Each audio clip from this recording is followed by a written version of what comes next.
இன்னொருத்தங்களை வாழ்ந்திருந்து அந்த நிழல்ல போய் நீ அடையலான்னு பாக்குற. விட மாட்டேன் யோசிப்பே, விட மாட்டேன், விட மாட்டேன். உன்னை நான் எனக்கென்று தெரிந்தெடுத்தேன். என் ஜனங்கள் யாரோ அளிக்கும் நன்மையினால் அல்ல, என் ஜனங்கள் நான் அளிக்கும் சபகரலரமா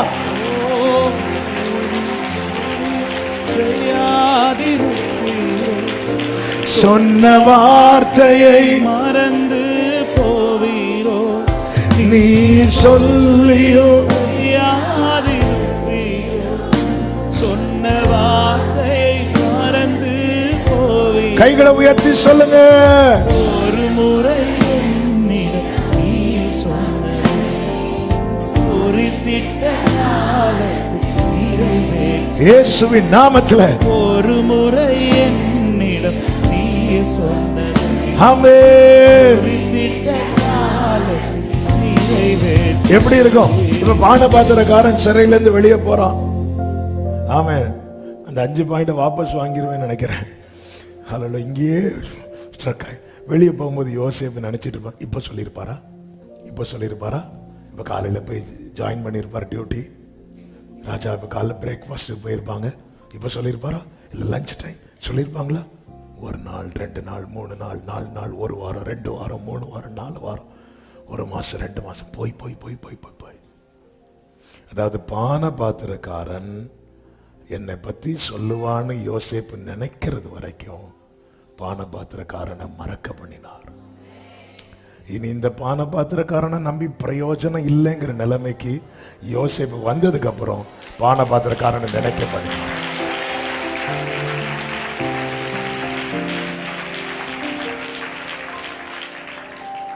ஆண்டவர் சில நேரத்தில் செய்யறதெல்லாம் பார்த்தா, அதாவது பயணிக்கும் போது கடினமா இருக்கும். அந்த ட்ராக்கை தாண்டிட்டு திரும்பி பார்த்தா நமக்கே சிரிப்பு வரும். ஹல்லேலூயா. அதாவது இவங்க நமக்கு செய்வாங்கன்னு நினைக்கிறது வரைக்கும் அவங்கள செய்ய விட மாட்டார். நமக்கு ஏதாவது செய்யணும்னா அவர் தான் செய்யணும்னு நினைப்போம் தெரியுமா, அப்போ அவங்கள செய்ய விடுவார். ஹல்லேலூயா. அதனாலதான் ஒரு தேவ பிள்ளை எத்தனை யோனத்தான்கள் சுத்தி உதவியா நின்றாலும் ஆண்டவரே கண்கள் உண்மையே, எனக்கு யாருண்டு கலங்கின நேரத்தில்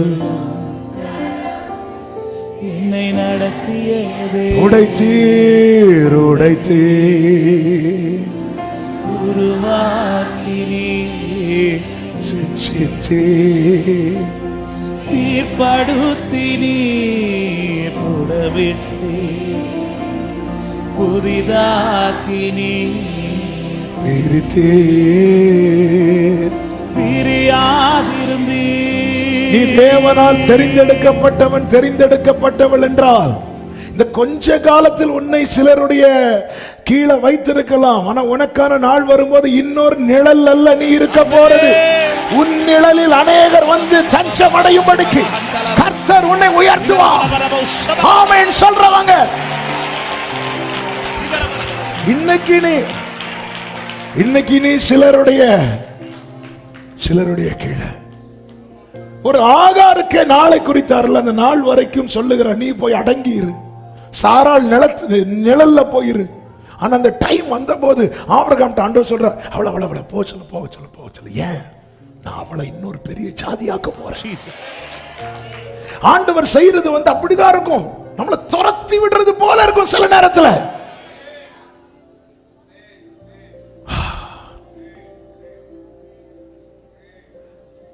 திட்டம் வச்சுட்டார்ல.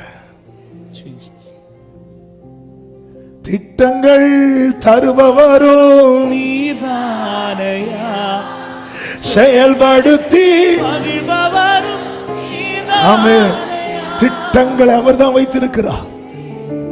இந்த கொஞ்ச காலத்துல நேரம் போகிறதுனால கொஞ்சம் ஜம்ப் பண்ணிட்டு போறேன். ஆமென். இந்த தனிமைப்படுத்தப்படும் தனிமைப்படுத்தப்படும். நீங்க கவனிச்சுக்கணும். யோசேப்புக்குள்ளே வர 10 சகோதரர்கள் அவங்களுக்குள்ள நல்ல ஒன்னஸ் இருந்துச்சு. ஒன்னாதான் ஆடுமைக்கு போவாங்க. ஏன் 20 யோசேப்பு சகோதரர்களை பார்த்து பல வருடங்கள் கழித்து தான் திருப்பி பார்க்குறாரு. அப்பா அவங்கள என்ன சொல்றாங்க தெரியுமா? நாங்க எல்லாரும் ஒரே அப்பாவின் பிள்ளைகள். ஆனா அந்த கூட்டத்தில் யாரை மட்டும் சேர்க்க மாட்டாங்கன்னா யோசேப்பை.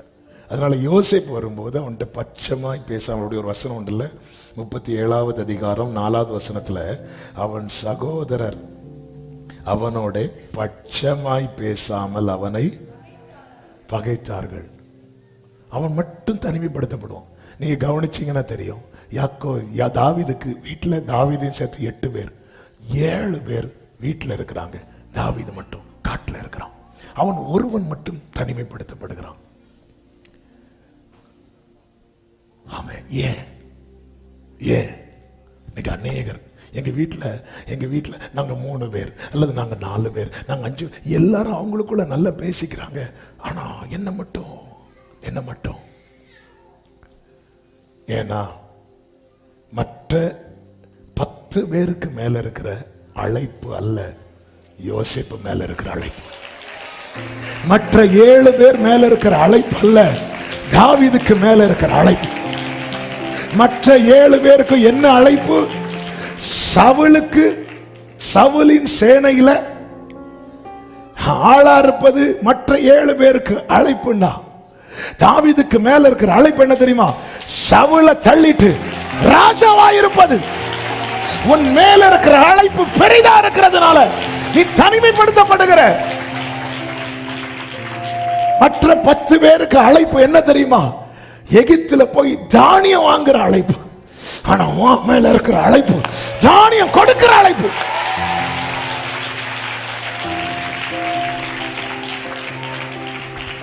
நீங்க ரொம்ப தனிமைப்படுத்தப்படுறீங்களா?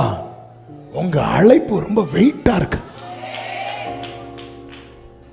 ஹல்லேலூயா, ஹல்லேலூயா.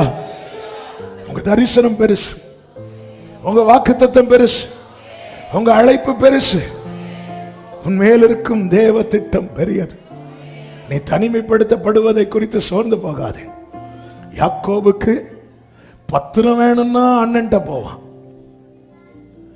பாசம் வேணும்னா அம்மாட்ட போவான், ஆசீர்வாதம் வேணும்னா அப்பாட்ட போவான். இதுதான் யாக்கோபுடைய லைஃப் ஸ்டைல். அப்பா, அம்மா, அண்ணன். ஆனா அவன் மேல இருக்கிற அழைப்பு பெருசு. ஆண்டவர் வெளியே கொண்டு வரார். இப்ப அண்ணனும் வரமாட்டாங்க, அப்பாவும் வரமாட்டாங்க, அம்மாவும் வரமாட்டாங்க. ஆனா எந்த இடத்துல உன்னை தனியா கொண்டு வராரோ உனக்காக தூதர்கள் இறங்குகிறது ஏறுகிறதுமா இருக்கும்.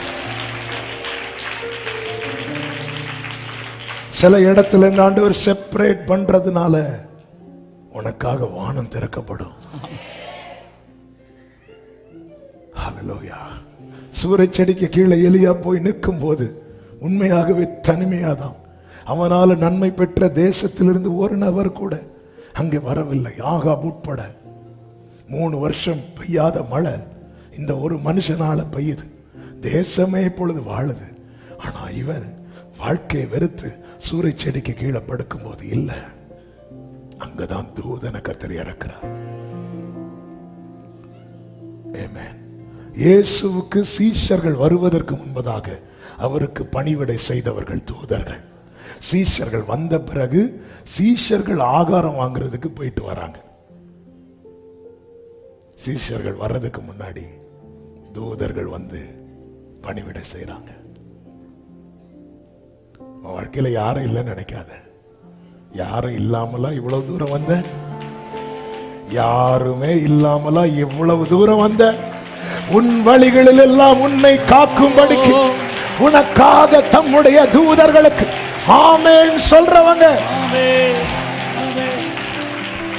உன் வழிகளில் எல்லாம் உன்னை தூதர்கள் காத்திடுவார். உன் பாதம் கல்லில் இடராதபடி தங்கள் கரங்களில் ஏந்தி ஆமென். உன் பாதம் கல்லில் ஷமாமக்காரே கரங்களில் ஏந்திடுவார். அவர் செட்டையின் சிறகுகளால் மூடுவார். அவர் செட்டையின் ஷலபகர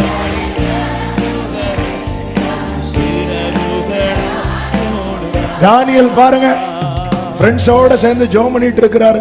திடீரென்று கர்த்தருடைய தரிசனம் விளங்கினதும் 10வது அதிகாரம் 7வது வசனத்துல கூட இருந்தவங்க எல்லாம் ஓடி ஒளித்து கொண்டார்கள். 8வது வசனம், நான் தனித்து விடப்பட்டேன். 10வது வசனம், இதோ ஒருவன் கை என்னை தொட்டு. 21 நாள் ஜெபம் பண்றார் தானியேல். கர்த்தருடைய தொடுதலை எப்போ உணர்ந்தார் தெரியுமா?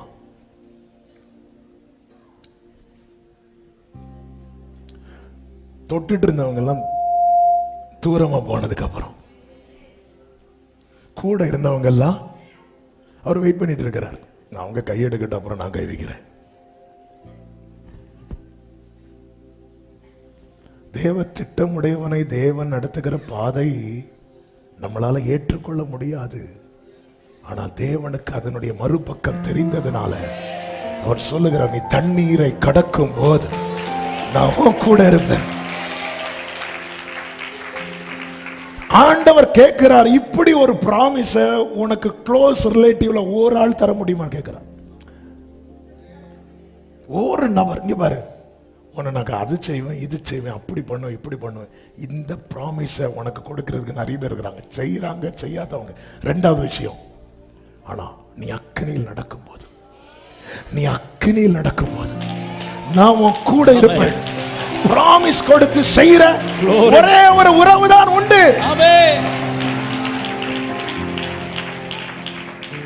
ஹல்லேலூயா. வேற பிராமிஸ்லாம் எப்படிங்க கொடுப்பாங்க?